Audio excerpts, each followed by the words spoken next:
Hello and welcome back. So today I have Adam Fyfe from EXP Realty in Calgary here to share his thoughts on the Calgary real estate market. Now, Adam has his own YouTube channel where he shares weekly updates about the Calgary statistics and the Calgary market. So check him out. The link is in the description. So, Adam, thanks for joining me today. So, one thing I get when I talk about real estate data in general for Canada, hmm people always call me out and they say, "Well, except for Calgary," or the data or whatever I'm talking about, they say, except for Calgary. And it's, I don't know hmm if it's Calgarians or just people in general. So, but it seems like they're in their own market there. So I guess what are you seeing lately on the ground? I know you do weekly updates on your YouTube channel, but like more recently, is it still like that insane Calgary market where prices are just keep skyrocketing? Absolutely. I mean, if you're going to talk about like super recent over the last couple of weeks, we actually noticed a little bit of a stall there. I've got four or five listings up on the market, priced pretty well that I figured when we were doing our CMAs, but you really did notice a slowdown of showings over the last, let's call it 2 weeks of May. And my thought process was that a lot of people were speculating that the Bank of Canada was going to lower interest rates. So it slowed down the market in general. So if you actually look at some of my recent YouTube videos that I just uploaded for the month of June, you'll notice that inventory actually ticked up from the month previous. And I believe that to be more or less people were thinking that rates were going to drop, and they did. So immediately the market did have a slowdown, but our slowdown is not nearly what other cities in Canada has seen. So I would say that if you look at the stats right now, it looks like the market's slowing, but I just believe that's because the rate announcement was kind of on the horizon there. And now that the rates have dropped, I would argue that the Calgary real estate market is going to see even more activity now that people are going to have a little bit more flexibility on the mortgage, maybe pay a little bit less interest. Interesting. Yeah. So I've seen a lot of talk across the country from different realtors. hmm I don't think the one actually was a realtor I'm quoting in Vancouver, but of course, inventory was up there. And then Rob Merceglio, I'll put the graph or the chart on the screen here. He was saying like the new listings in GTA or in actually in the GTA were like at like an all-time high for like the year and new listings that was for the week so far. So a lot of new listings because I think a lot of the sellers were waiting also. Not so much the buyers, I don't find. Like the buyers, yes, they're always there is pent up demand, of course, right? No one's going to argue that. There's lots of people in Canada, lots of new immigrants. But yeah, for the sellers, they were the ones that were waiting to put their properties on the market, hoping for this rate cut. And I got calls too, so I can't deny hmm that that's happened. I did just do a quick statistic for Calgary because I track basic stats again across the country, not as in depth as you do. But the sales to new listings ratio in April was 83% for the city of Calgary. In my chart or in my analysis would be an overheated seller's market, and I hmm think over 75%. But now it's 71% for May. The data that just came out shows it at 71%. So there has been a big drop, I guess, in the sales to new listings ratio, meaning it is, turning away from that overheated sellers towards a more seller's market, and still has a long way to go though before it become a balanced market or even a buyer's market. Yeah, so you mentioned that you have seen some changes recently in June. Now, seasonally, does that make a big difference in Calgary, like it does in Ontario? I know spring comes and it's crazy, and then the summer comes and we quiet down.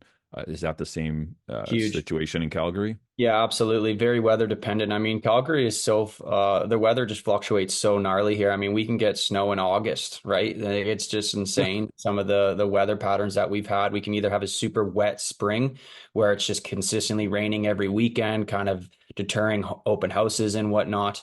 And when this, I guess, if we're just going to kind of look at this year has actually been pretty good because it actually got fairly warm fairly fast, Mhm. which is not very common in Alberta in a sense. So we did notice some activity a little bit sooner than what we would usually see. So it is really great that a lot of people do those seasonally adjusted statistics because this year, especially compared to last year, we have seen an increase in all categories and all property types, and all price ranges, really. With regards to the activity out there, do you find the interprovincial migrations adding to a lot of it, or is it more locals, or what kind of a Mm. mix do you see? Well, I mean, so if we, so I'm going to pull up a chart here called interprovincial migration, and it looks like there has been a massive increase from residents coming from Ontario and BC. And personally, I believe that that has been the deciding factor of why the pricing has continued to increase so much. You can also look at the international immigration to just Alberta as a whole, and you can see that in the last, let's call it 2 years, we have had massive, massive increases in the international program as well. Like each quarter saw anywhere between 25 to almost 40,000 new residents internationally. And then when you start to look at the interprovincial, you can see that in each quarter, again, you're probably looking anywhere between 4 to 6,000 new residents, if not more internationally. So that's Alberta based. And a lot of people did come to Calgary. And to be fair, a lot of people did go to Edmonton too because it's more affordable. But I would argue that the provincial migration and the international migration has been one of the key factors as to why we've seen rapid increases and why I personally believe we're not going to see any slowdowns anytime soon, even if other provinces and other cities are seeing declines. Yeah, very interesting. Now, with regards to the investor and speculator activity, Mm-hmm. I know that I've talked to people now. It's been a while, but again, I'm not really in that investor Mm-hmm. market. But are you seeing a lot of investment, Mm-hmm. whether it's locally or from Ontario or BC, and speculation? Absolutely. Yeah, for sure, man. I don't want to say it was a mistake, but I started recording a monthly investment video, and you would be blown away with how many quote unquote investors reach out to me asking questions, and I'm just a small little pawn in the chess game. When I go and I talk to some developer friends and people in the industry and some new builds and whatnot, like a high majority of them are investors looking to have the valuation increase over the 1 to 2 year that it's being built and then sell off for a profit. That is still very much a evident factor here in Calgary. People still believe, and even this chart here, the CMHC forecast predictions is feeding into that, where they believe that Canada as a whole will still see a 20% increase in the next 2 years, which is just adding fuel to the Wow. fire for Yeah. people, just buying up these apartments. And you're not buying these apartments cheap, right? Like you're buying them at that 2 year premium, right? So they're hoping that they actually go over above and beyond that 2 year premium. So, yeah, short So answer, yes. So it looks so by your comment there, it seems like they're targeting the condos and apartments like they have in like the Hmm. GTA and stuff, right? Hmm. It was maybe the detached are getting too expensive or the townhouses, but yeah. So the condos, they love the condos because it's just like here's, 20 grand and I'll see you in a few years. With regards to any bidding activity and bidding wars, do you obviously the lower priced properties are going to get more of that, but like what kind of activity are you seeing between 5 and 600,000, which is just below your average price Oh points? man, let's up that number. Let's go to the 650 to almost eight. I have had three separate buyer clients that I have worked with for the last probably 3 months now. And, coaching them through statistics in those local communities, coaching them through what the offer situation is going to be looking like. I am not a fan of unconditional offers. I really do No. try to fight for my client. I want to make sure that they're protected. I have had a couple unconditional offers both on the buyer seller side this year. If that's what the client chooses, that's what they can do. But for the most part, we just try to have a strong offer and we submit a well-written letter, and we want to make sure that we're trying to hit different angles where we can. But man, so in even just that 680 to 740 price range for these specific clients, I would say on minimum about 2 to 4 offers in the first 48 to 72 hours, and it's consistent almost every single weekend, and that is going right back until March. Hmm. Interesting. So, and there's a lot of unconditional offers that are winning, or Yeah, yeah. absolutely. I would say a strong majority. I don't think Alberta is really used to unconditionals yet. I think Mhm. that agents are starting to get more and more like, welcoming to that idea, and obviously it's very favorable to the seller. But for the most part, a lot of agents are not very comfortable doing those unconditional offers quite yet. Right. And it's unfortunate because even in the last 2 weeks, I had two deals fall apart on listings that I had for various reasons. So I can understand why people like them. But when you're on the buyer side of things, it does make it very complicated, and it is a very competitive market. When you start to look at the months of supply and you start to really dive it down into the individual quadrants and stuff like that, there is a lot of quadrants that are sitting between zero point 0.6 and zero point 0.5 months of supply, which is a very fast moving Yeah, market. that's nothing. Yeah, that's like the Yeah. lowest we got to, and that was so in Ontario when we were at half a month of supply, that was Hmm. like the peak in Yeah. 2022 when it was insane, and right before, of course, interest rates started getting hiked and the market took $100,000 dive. So, yeah, not a healthy thing to have half months of supply, but I Hmm. guess all the demand there, and it's interesting. So I just did the four major, actually I included Ottawa. So I did the four most populous regions in Canada, which are GVA, Greater Vancouver area, Calgary, Montreal, and the Greater Toronto area or Toronto. Now I know that's Calgary is just its city, and they do have a Greater Calgary area, but because it Yeah. was hard for me to get the stats, I could have added them all up and got the whole average. But so Totally. Vancouver's sitting at 1.35 million for the average residential price. This is Greater Vancouver area of all residential property types. Hmm. Calgary's sitting at 612,000 for their Hmm. average, or just under 613,000. And I'm going with average, not the benchmark. Okay. Uh, Greater Toronto area, just under 1.2 million for the average residential property. And Montreal's $608,000 for their average residential property price. Calgary and Montreal are pretty close. Now they're totally separate markets, and like I know nothing about Montreal. Hmm. I need someone from Montreal after watching this video to come on and talk to me. And I have like many Fair. requests, but I have no contacts there. It's Hmm. like they don't want anything to do with the Hmm. rest of Canada or something. I don't know. No But comment. now, just looking at these price points where you see, okay, Vancouver and Toronto are pretty close, Calgary and Montreal are pretty close, and Hmm. Montreal's what the second or yeah, it's the second or third most. I think it's the second most populous area, but Calgary is like a lot smaller population wise, and they're actually just surpassed Montreal, which is kind of Right. surprising to me. So I guess my question is, do you see it with again now I'm gonna kind of set this up with my outlook, but I know everyone has their own outlook with when it comes to like upcoming higher unemployment because of course Calgary's or Alberta's unemployment just ticked up to like 7.2% Did. I Yes. think Market Yeah. Mania. Luke Hmm. just put that out there today.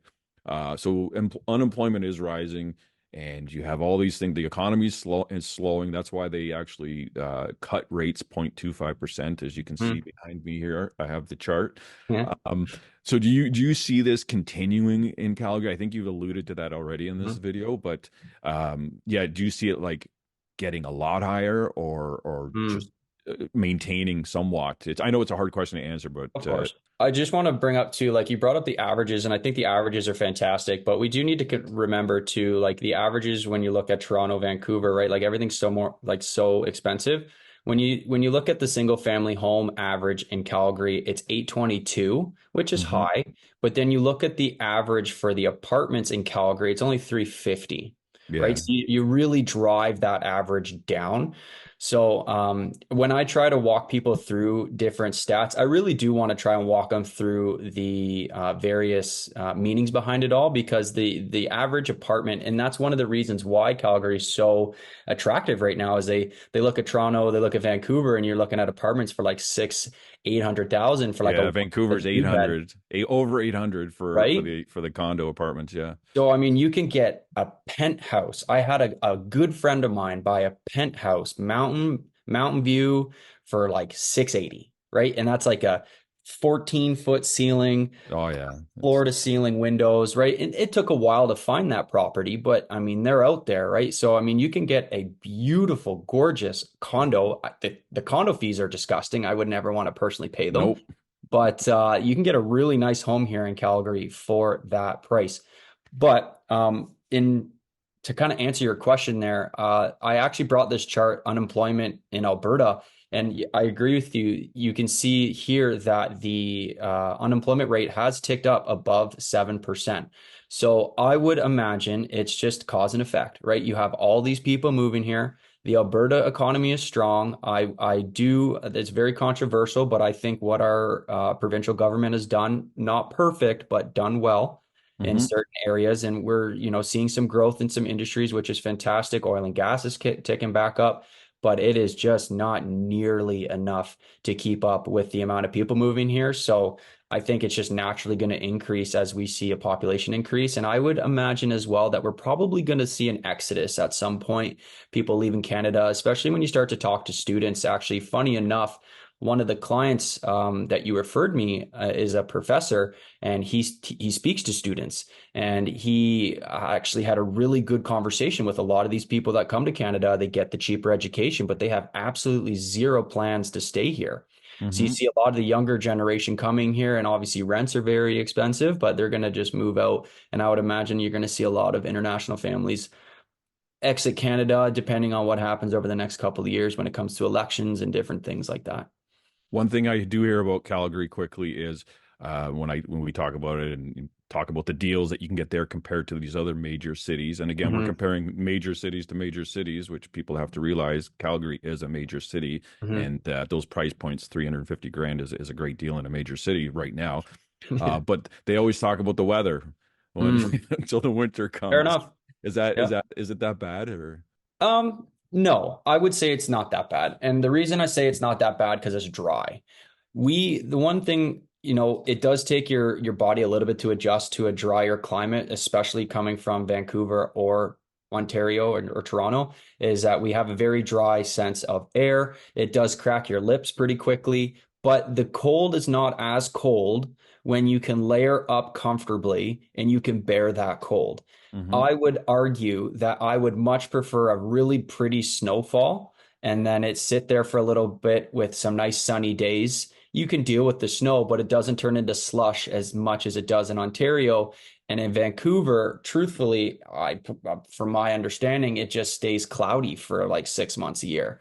So Alberta is positioned quite well to have, I think it was like 330 days of sun per year, or something like that. So if you can kind of get your head wrapped around buying good quality clothing, you can find good indoor activities, and you can enjoy the snow. I don't know. I'm a Interesting, true yeah. Canadian. I don't mind it. Yeah, it's interesting what you said about the sun because it is true. Like if you're getting sun with the cold weather, and it makes a Hmm. whole big difference with all that Huge. vitamin D and your Hmm. mentality and all the rest of it. Now blanket zoning. I've heard some controversy. I don't know where Yeah. they're at. I haven't even looked this up today, but it was gonna pass and it didn't pass. And so Hmm. what's going on with the blanket zoning from, I'm gonna just be blunt, from the 2030 agenda, whatever, Yeah. WEF, but Totally. I'm not a big fan of the federal thing. But anyway, what's going on out there with that? So I actually spoke at the public hearing. It was the first time I ever spoke at something like that. I was quite nervous, but I was pretty excited to speak against the rezoning. There is investigations right now with council that there was money tied into it from the federal government, that there was a kind of, if this goes through, you will get X amount of dollars for new housing projects, blah, blah, blah. So a lot of the councillors, in quotations, had a predetermined decision in their mind. And when you start to dive into it a little bit, I actually took a screenshot here as well, RCG rezoning. What it has done is it basically has turned every 50 by 120 lot into a potential townhouse. So I actually have a 1958 home. It's a cinder block foundation. It's a 50 by 120 lot. It's literally like the perfect um, kind of criteria for this rezoning. Now, I'm not planning on rezoning because I really like my little 850 square foot home and I like my big backyard. But Hmm. regardless, what it's doing is it's turning those little homes into 6 to 10 units on one lot. So Wow. there's no concern for public transportation. There's no concern for street parking. They don't really know. I think there's one. So if there's a 4 unit townhouse, there's only one parking spot per unit. So there's like all these crazy things that they didn't really put into consideration or they didn't care. But when you start to look at the stats, what they believe it's going to do is add 750 additional new homes per year. So when you start to dig into what the federal government's doing, they need to, what is it, like 500,000 a year that they need to create? Yeah, So 3.8 million or something in by 2031 or something, right? Yeah. Something like that, right? So now that they've got this Calgary councilors on board to maybe create these 750, I would imagine you're going to see them bringing this example up in future debates. So there's nothing has been decided yet. It's been approved. It's been fully approved. They have a couple amendments that was very confusing. So I'm actually on the board of directors for my local community. Hmm. So my local community has a planning and development committee. That was a nightmare. The planning and development committee really doesn't have a lot of say, right? We can put some comments in and we can share those comments with the city of Calgary, but we don't make decisions. We just try to stand on behalf of our residents. And when this all ordeal came down, the city of Calgary really didn't provide that much detailed information. So the residents came to us for questions and answers, and we weren't able to answer them. So it was a very awkward, very tense moment for a lot of people that were very emotional about it. So the approval's been done. There's been some amendments that we don't fully understand what they're going to actually have in effect.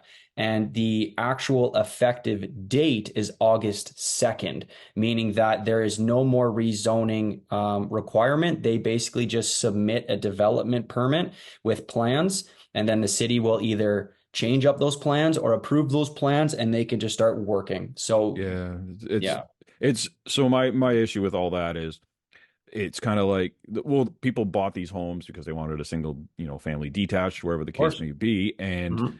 now they've kind of just thrown all the other requirements, like the parking is a big one. Like even Huge. in regular neighborhoods where they add like a basement apartment, it becomes a problem. So Mhm. it's just going to be chaos. And they went from one extreme to the other and there was Mhm. no in between. So yeah, it'll be interesting to see how that plans or plays out over the years. But pretty reckless, in my opinion, It's by pretty them. sad, John. Honestly, at the end of the day, like I understand, I listened to quite a few of the public hearing organizations and associations, and I understand that there is a need for affordable housing, but let's not kid ourselves. These things are going to cost 700, 850 plus. These are not Mhm. affordable homes, okay? So yes, it probably will cause more inventory in the market, which may help reduce that 750 to like 650 at some point, depending on where the market goes. But there was so much marketing about how this is going to create affordable homes. And when you start to look into it, it was just so broken. Yeah, I think it's going to drive up land prices and speculation on land Absolutely. too. So Totally. it's going to have a negative impact. Yep. And yeah, just like anything the government messes with, it seems it ends very poorly. Yeah. So Mm. what do you think about the interest rate cut? Too soon, too late, right on time, and anything else? I guess you could add. So if I'm looking at Calgary as a little dot on the map, I would say that it was too soon. Hmm. Right? I think that Calgary has not slowed down. We've seen a little bit of blip when, if you actually look at some charts, and I'll email you a chart with some different chat sources where you can see when the interest rates first increased, you saw a slowdown, and then it just absolutely spiked up really, really quickly. Hmm. So, in terms of Calgary housing, too quick. But when you start to look at the Canadian economy as a whole, I think it was actually a little bit too late, right? So I think that this decrease in the interest rate is going to just cause further price increases. When you start to see all of the things going on in Calgary and all of the investment and all the buyers, all the people flocking here, it's just going to put a little bit of fuel in the fire. So I think Calgary will never hit Toronto prices, will never hit Vancouver prices, but we're going to get up there for sure. Is it going to be, 2 years, 3 years? It's very hard to say. My next view is federal election and what is going to be the promises for federal election and how that will change the investments in Alberta as a whole. I think you can agree that our current government doesn't really like the oil and gas sector. If there's another government that might get in, then there could be some increased international investment, maybe some other business activities coming back to Alberta, which is again just going to continue to boom. So I think right now, speculatively, we're probably going to see some increases over the next 5 years, but that could totally change with any world event or anything like that. Yeah, so lastly, which areas do you serve in Calgary Mhm. and how do people get in touch with you? Well, I serve basically the greater Calgary area. I like to stay within city limits, but at the same time, I've done multiple transactions all over the place. I've actually done them all the way up in Edmonton. I've done them in Rocky Mountain House and Cochrane, Red Deer, stuff like that. Calgary is kind of my home base. That's where I look at all my stats. If people really want to know more about Calgary, I am pretty proud of what I've developed over the years. Just go to the YouTube channel, watch some of the recent monthly market reports. I go over every single property type individually. It's fairly high level, but if someone wants to dive into those numbers, set up a Zoom call with me. All the links are in the description and ask questions, man. I love when people ask me challenging questions in my comments because it does make me sharper, right? Like people have asked me some very good questions about why certain things are priced and why the stats look this way, that way. And I have to explain it, right? Like my viewers are the most important aspect to my business. And I really do take my time to try to explain things as best as possible. So I actually encourage people to go and read some of the previous comments and maybe learn a thing or two. Awesome. Mm, Well, I appreciate your time today, Adam, and thank you. it was a pleasure. Thank you very much, John. We'll see you on the next one, brother.